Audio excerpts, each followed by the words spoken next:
बुआ कुंती बैठी है। ठाकुर ने कहा बुआ नैना खोल, तेरा लल्ला आया तेरी चौखट पे। बुआ बोली नहीं खोलूंगी आंखें, क्योंकि मैं जब जब आंखें खोलूं तुम अंदर ध्यान है जाओ, मेरे मेरे मेरे सपनों में आओ, मेरे ख्वाबों में आओ लल्ला, कभी सच में नहीं आते। जब जब मैं आंखें खोलती हूं तुम अंदर ध्यान हो जाते हो। प्रभु कृपा कीजिए, कभी साचे मुझे इस बुआ के द्वार आइए, दर्शन दीजिए। भगवान ने कहा बुआ आज तू नेत्र खोल, तेरो कलवा तेरो कानूड़ो तेरी चौखट पे खड़ो है। आज बुआ ने नेत्र खोले और प्रभु को देखा तो देखते ही मेरी मैया अश्कों की धारा बहने लगी है, यमुना और गंगा। किसी ने बड़ा खूब कहा संत ने कि साहब भगवान की कथा में आंसू आ जाए तो समझना तुम्हारे पाप कट रहे हैं।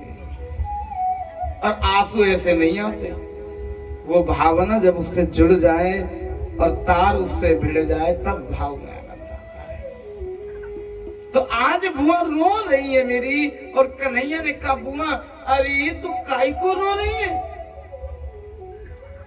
मैंने तो सोचो मैं तेरे पास आऊंगा तो तू खुशी के मारे बाबरी हो जाएगी। बोले कन्हैया मैं बहुत खुश हूँ। बोले ये कैसी खुशी है बुआ, कैसी खुशी है? अरे मैंने को पता है खुशी में लोग मुस्कुराते हैं, तू रो रही है।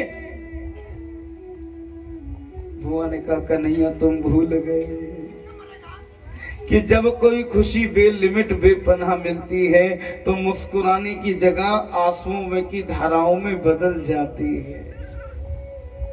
आज ये बुआ इतनी खुश है कि शब्द नहीं है बुआ के पास। मैं बोलूं क्या?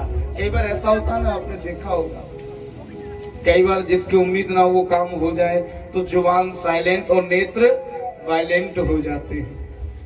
यानी नेत्र कहते हैं, लोग कहते हैं नेत्रों में क्या देखे? अरे साहब पढ़ने वाला कोई बने, नेत्र तो वो कुछ कह जाते हैं जो जुबान तक नहीं कह पाती। प्रेम से कह तो श्री राधे श्री राधे। तो आज मेरे प्यारे बुआ रोए जा रही है। कन्हैया ने कहा बुआ अगर तू आज खुश है तो तुझे आंसू नहीं लाने चाहिए आंखों में। आंसू पोंछ ले बुआ, तेरा लल्ला तेरी चौखट पे खड़ा है। बुआ घर नहीं बुलाएंगी क्या? बाहरी बाहर बात करती रहेगी। बुआ ने कहा प्यारे मेरा तो कुछ घर ही नहीं है, मेरा कोई घर नहीं है। तो रहती कहाँ है? बोले इस घर में। ये कौन को है? बोले कन्हैया तेरो है। कि तेरा तुझको अरे क्या लागे मेरा प्रभु जी, क्या लागे मेरा। कि सब कछु तेरो ही तो है पगले। देख तन भी तेरा मन भी तेरा, मेरा क्या है। अरे हम तो पैदा हुए तो कपड़े भी नहीं थे हमारे पास।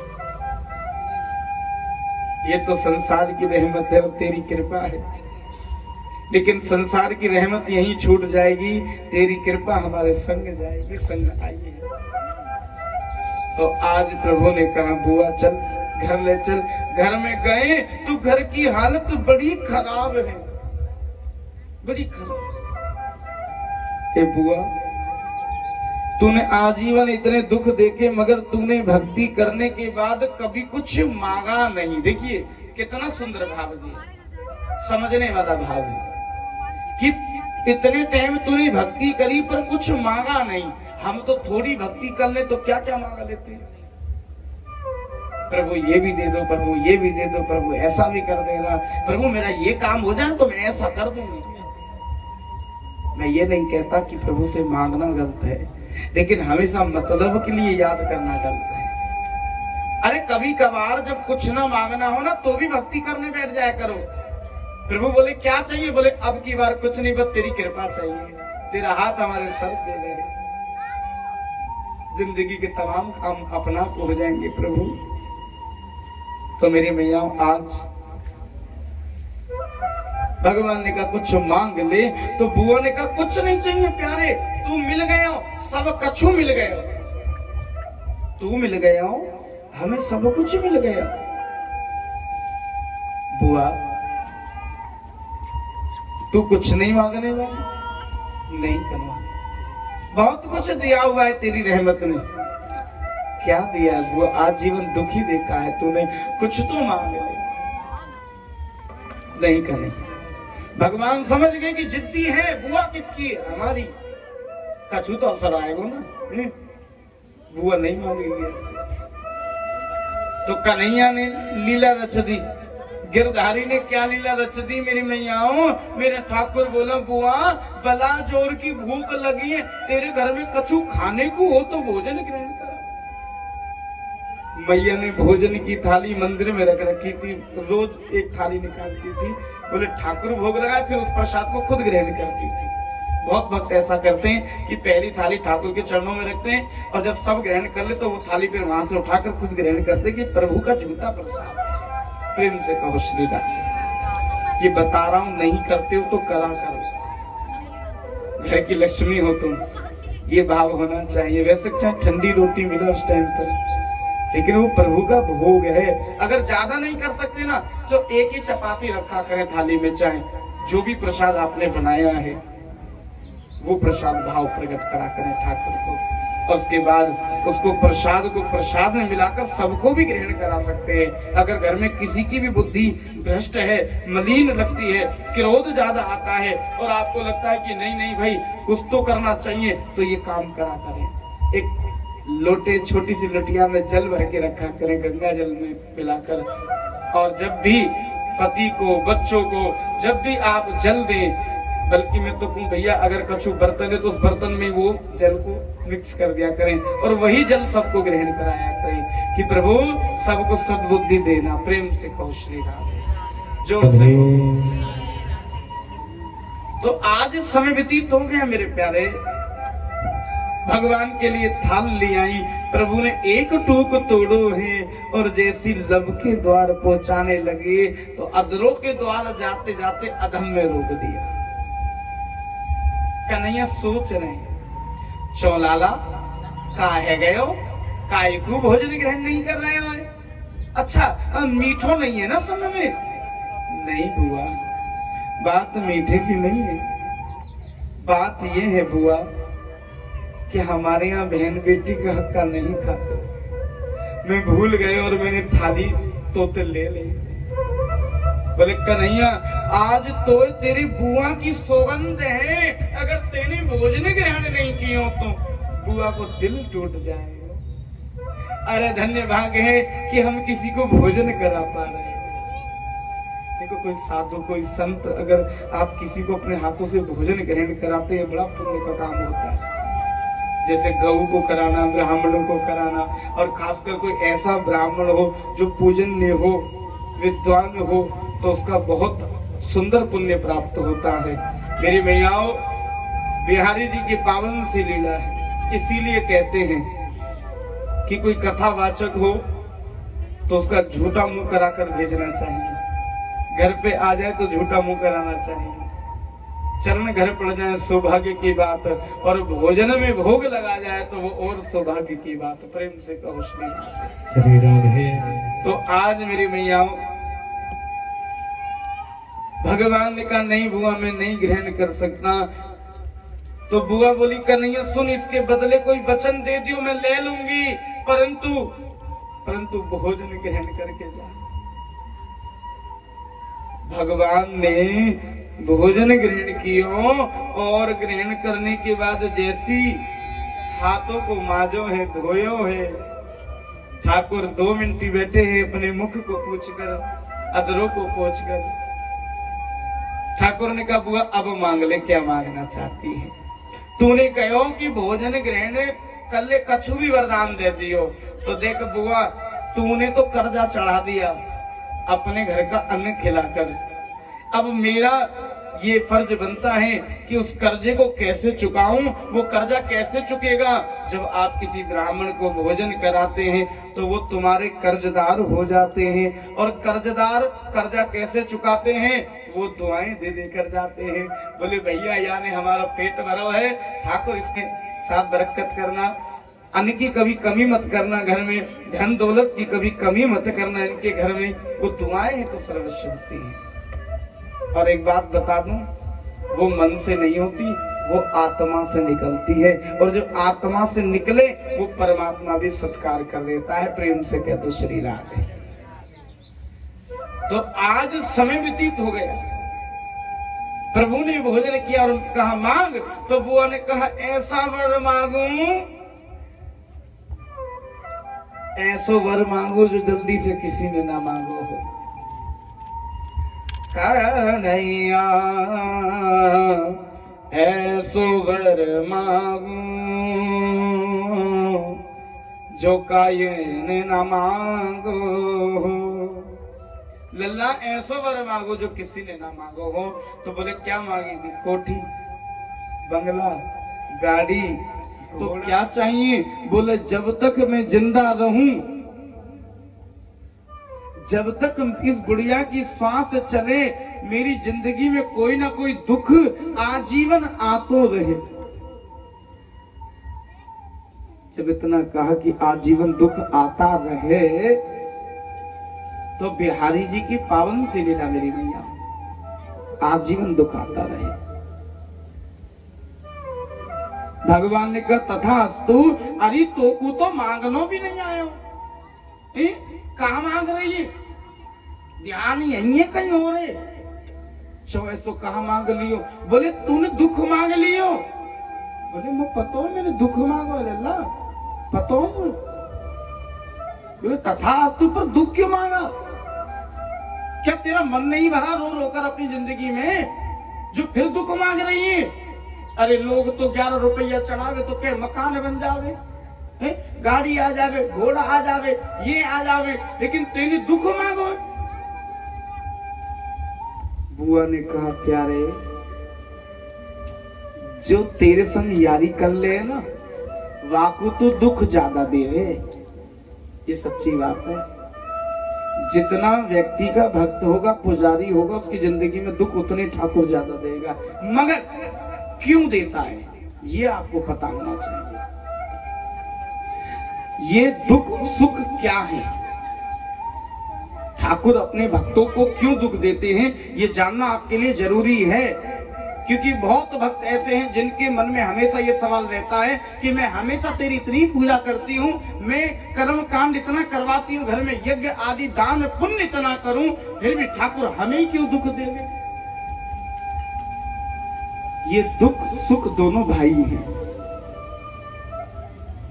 ये दुख और सुख क्या है? हमारे अच्छे कर्म और बुरे कर्म। आपने जो पिछले जन्म में करे हैं ना, वो कर्म यहाँ भोगने पड़ेंगे। जो आपने अच्छे कर्म करें उसको कहते हैं सुख, जो आपने बुरे कर्म करे उसको कहते हैं दुख। समझने वाली बात है। और जिस दिन समझोगे आनंद आएगा इन चीजों को समझने में आपको, और फिर शायद बुरे कर्म ना भी करो। कि जो बुरे कर्म है वो दुख है, जो अच्छे कर्म है वो सुख है।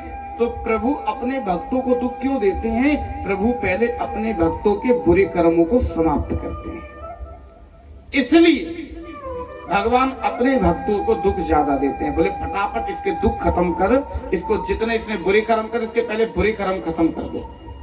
जैसे कि कोई व्यक्ति ने बुरे कर्म कर उसको जेल में डाल दिया, जेल में डालने के बाद उसकी सजा पूरी होती, फिर उसको बाहर निकाल दिया। इसी प्रकार से हमारे जितने बुरे कर्म हैं वो दुख बनकर हम सबको मिल रहे हैं। तुम्हारी जिंदगी में कुछ भी बुरा हो रहा हो तो समझ लेना कि ये भी प्रभु की कृपा है। हमारे सारे बुरे कर्म प्रभु समाप्त करना चाहते हैं। और जब सब बुरे कर्म समाप्त हो जाएंगे तो भगवान फिर हमें अपना वैकुंठवासी बनाकर रखेंगे। फिर हम आवाजाई गवन के मेले से मुक्त हो जाएंगे। हमें इंसान बनना नहीं पड़ेगा, हमें कीड़ा नहीं बनना पड़ेगा, हमें मकोड़ा नहीं बनना पड़ेगा, हमें हाथी घोड़ा पालकी ये सब, ये इनमें कुछ नहीं, वृक्ष वगैरह कुछ नहीं बनना पड़ेगा। फिर हम क्या हो जाएंगे? वैकुंठवासी प्रभु की शरणागति बार बार आवाजाई गवन के मेले से मुक्त हो जाएंगे, जिसको कहते संपूर्ण मुक्ति। अभी तो शरीर से मुक्ति चाहते हैं ना लोग, अच्छे कर्म करते हैं, बोले प्रभु मैं इतने अच्छे कर्म करूं मुझे मुक्ति मिले। मुक्ति तो सबको ही मिलनी है, लेकिन कौन सी मुक्ति चाहते हैं? मुक्ति में भी नेगेटिविटी और पॉजिटिविटी है।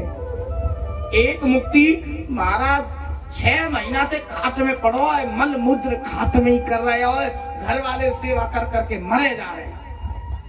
फिर घर वाले क्या कहते हैं? पंडित जी कछु ऐसा उपाय कर दो, या तो बुढ़िया मर जाए या ठीक है जाए। हाँ, ऐसे बहुत लोग आते हैं मेरे पास, मेरे ऑफिस पर बहुत लोग आते हैं, बोले महाराज जी 6 महीने से बेचारी बुढ़िया परेशान है, उठ नहीं सकती, हम ले जाते हैं मलमूत्र कराने को, कई बार तो खाट पी कर दे। तो ऐसे व्यक्ति के लिए क्या चाहिए? बोले या तो ठीक हो जाए, या क्योंकि वो खुद भी अपनी जिंदगी से परेशान है। सोचने वाली बात है, जब तक शरीर चल रहा जिंदगी अच्छी है, और शरीर ना चले तो जिंदगी अच्छी होगी। जब तुम किसी और के भरोसे हो जाओ तो जिंदगी अच्छी होगी, सच बोलो। अभी तो क्या होता है, अजी अभी तो मैं कर सकती हूँ, उठ के चल लो। तो जिंदगानी जब तक ही मांगो जब तक शरीर ठीक है। जब दूसरे के भरोसे हो जाओ तो प्रभु से बोलो मुक्ति प्राप्त हो जाए। प्रेम से बोलो श्री राधे, जोर से बोलो। तो जो आसानी से प्राण निकले उसको पॉजिटिविटी मुक्ति कहते हैं। यानी कि बड़े अच्छे थे। कुछ लोग होते हैं ना, बैठे बैठे प्राण निकल गए, रात को सोए भैया। तो मौतों में सबसे अच्छी मौत किसको कहते हैं? हार्ट अटैक की मौत। सबसे अच्छी जो मृत्यु है वो अटैक की है, क्योंकि उसमें ज्यादा क्षण नहीं लगते और बहुत आराम से प्राण निकलते हैं।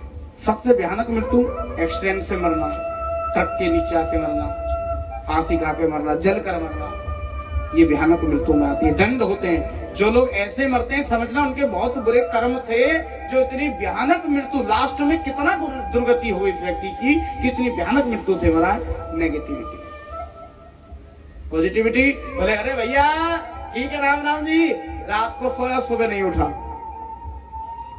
पॉजिटिविटी, इतनी प्यारी मृत्यु प्राप्त हुई है। और आनंद में एकादशी को, द्वादशी पे, त्रयोदशी पे, पूर्णिमासी पे, अमावस्या पे प्राण किसी के निकल जाए, समझ लेना उस व्यक्ति को वैकुंठ जाने से कोई नहीं रोक पाएगा। उसके बड़े अच्छे कर्म थे जो ऐसी तिथि के ऊपर वो प्रभु के वैकुंठ को गया है। प्रेम से कहो श्री राधे। इसलिए एक बात और बता दूं तुम्हारे जीवन के लिए, अगर तुम लोग चाहते हो कि तुम्हें जब भी तुम्हारे प्राण निकले तुम वैकुंठ को प्राप्त हो, कितने लोग चाहते हैं? पहले हाथ लगा।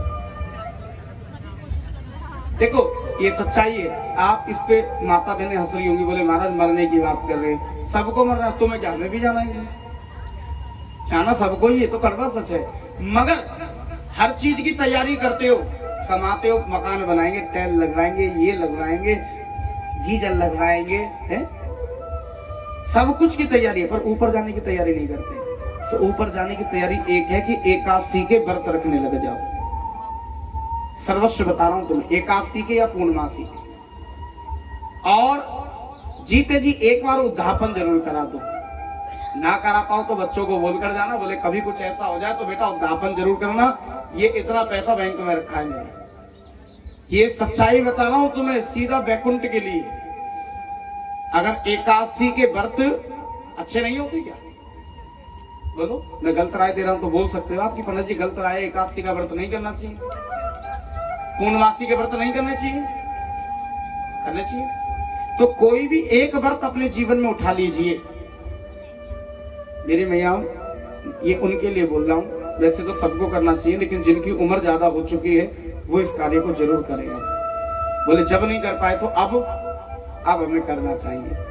और खासकर जो जिम्मेदारी से मुक्त होते जा रहे हैं उनको करना चाहिए। लेकिन मैं तो जिंदगी का एक पल का भरोसा नहीं करता, इसलिए कल करे सो आज कर, आज करे सो अब, पल में प्रलय होगी, गौर करेगा। प्रेम से कह दो श्री राधे, श्री राधे, जोर से कह दो श्री राधे। तो राजन बिहारी जी की पावन सी लीला, समय का क्या कहना, समय व्यतीत हो गया और जैसे ही समय व्यतीत हुआ है तो आज मेरे प्रभु मेरे ठाकुर की करुणामय वेदिक में लीला है। बुआ से बात कर रहे हैं, बुआ ने कहा कि ये दुख है ना, दुख में बड़ा फायदा है। बोले क्या फायदा है? दुख से ही पता चलता है, दुख से पता चलता है कौन अपना, सुख में चलता है। सच बता दो एक बार, सुख में पता चलता है कौन अपना कौन पराया है। बनी के 100 यार हैं, बड़ा सुंदर भाव लगता है मुझे ये वाला कि बनी के 100 यार हैं, बिगड़ी का कोई बने तो जाने। और ये हमने देखा अपनी जिंदगी, उम्र वैसे कम है पर एक्सपीरियंस बहुत लिया। मेरी मैया एक्सपीरियंस ये लिया कि जब बनी है ना तो उनके फोन आ जाते हैं हमारे पास जो, और जब बिगड़ जाए ना तो फिर उनको फोन मिला है जिनसे उम्मीद हो वो भी फोन नहीं उठाते। ऐसा भी होता है, ये संसार है साहब। आप कोई रिश्तेदार आ जाए 2 लाख रुपए दियो भैया दे दो, बहुत बढ़िया रिश्तेदार है, और लेने जाओ तो फिर देखो बोले भागे जा रहे हैं क्या, यानी अपना ही पैसा मांगने जा रहे हैं तो उसमें भी क्या शब्द मिल रहे हैं, ये तो कह नहीं रहा तेरा एहसान नहीं उतार सकता, भाई जरूर दूंगा। क्या कह रहा, भागे जा रहे हैं क्या, इतना भी सबर नहीं हो रहा। प्रेम से बोलो श्री राधे, जोर से बोलो। तो समय का क्या कहना, समय व्यतीत हो गया मेरे प्यारे। बुआ ने कहा दुख चाहिए, भगवान ने कहा तथास्तु।